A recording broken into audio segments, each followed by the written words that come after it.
guuleed cismaan cabdi oo wiil dhalinyaro ku nool magaalada Buuhoodle ahna farsamayaqaan sameeya diyaaradaha ayaa maanta waxa uu soo bandhigay diyaarad uu sameeyay. Guuleed ayaa sheegay inuu diyaaradan dhawaan u doorin doono. qaar ka mid ah wariyaasha oo ku booqday hoyga ku degan magaalada Buuhoodle ayuu la hadlay Guuleed waxaanu dhawaan u filayaa inaan stuuriyo diyaaradan.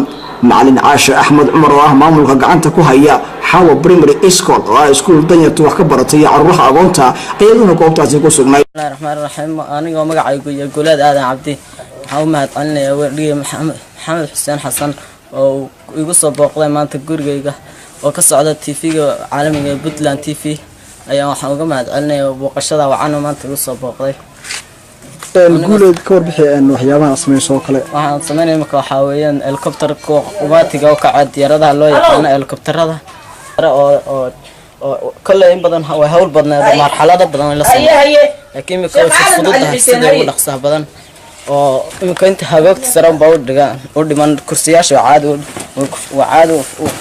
handbrake lagu jiiday marka baashu inta bakacayso ka saacadii kuwii shidaalka kuwii حوارها تي هودا شيء وحي ويكون يالان إن شاء الله ونسكك عدان تام تركي ونباو مقانية قلب كيف صداع ونير أوبا هنا.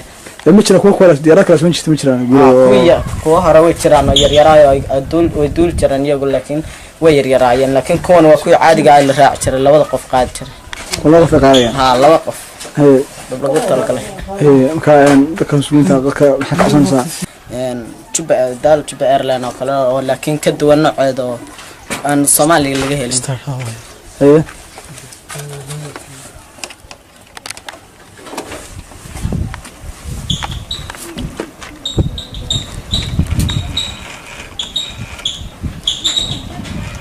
تنا ذاك عطى بسمي زمان. وإمكا الدبكة كده أحسن لكن مو عادي ويدو شيء أنت بدنا حاول ريموت بيلا هاي عادي ولا يكدوا شو. أنت كنت دواني محد في المدرسة أنا كاسو عويا أما كادم على هاي. حان سنة بالشدة كده صومالي أما دلك ما تبديه استجابة. إنه يقص عويا فكر كيجا أو نسيت وعنا إنه وفكر سنة عينا إني كمثلا بس كوس سمين كرا بس كده كراينا وعادي على سمين كرا لكن أنا قلب حيني.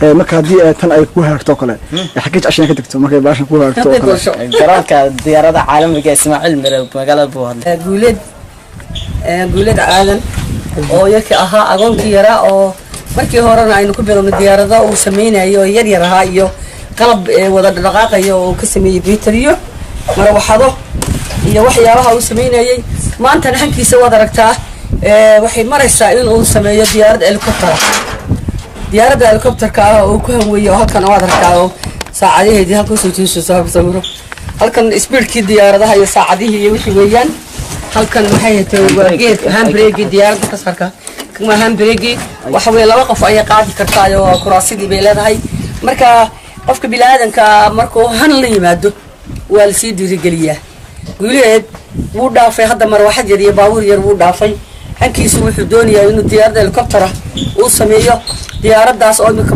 mar la taariyo mar la baqtiinayo laakiin ay ka kala maqan yihiin qalabkii qofku fikradda waa la keenaa qofku fikradda wuu leeyahay laakiin waa lagu dhiirigeliyaa oo la sii meel mariya marka waxa weeyaan Guuleed fikraddii wuu keenay laakiin horumarintii ayuu rabaa iyo dhiirigelintii marka waxaan u sheegaynaa maadaama uu yahay wiil Soomaali ka dhashay horena aan u sheegay wiil yar oo saacad sameynayay oo guriga cad ee Mareykanka madaxa loogu salaaxayay Guuleed baa baradheeraaday oo maxay horena aan soo bandhignay imikana waxaan idin soo bandhignay isagoo diyaarad wali qabya ka ah oo helicopter sameynaya marka waxaan ka codsanaynaa Soomaalida meel kasta ay joogto in ay fikirka yar ee Guuleed uu keensaday in lagu dhiirigeliyo wiilka yar waa wiilka yar imika waxa weey ilaa daadiisu waa 16 meelahaas waa darta meesha ay adduunku la marayo iyo qalabka uu sameynayo Xuseen Xasan Cadde raadiyaha iyo telefishinka dawladda Puntland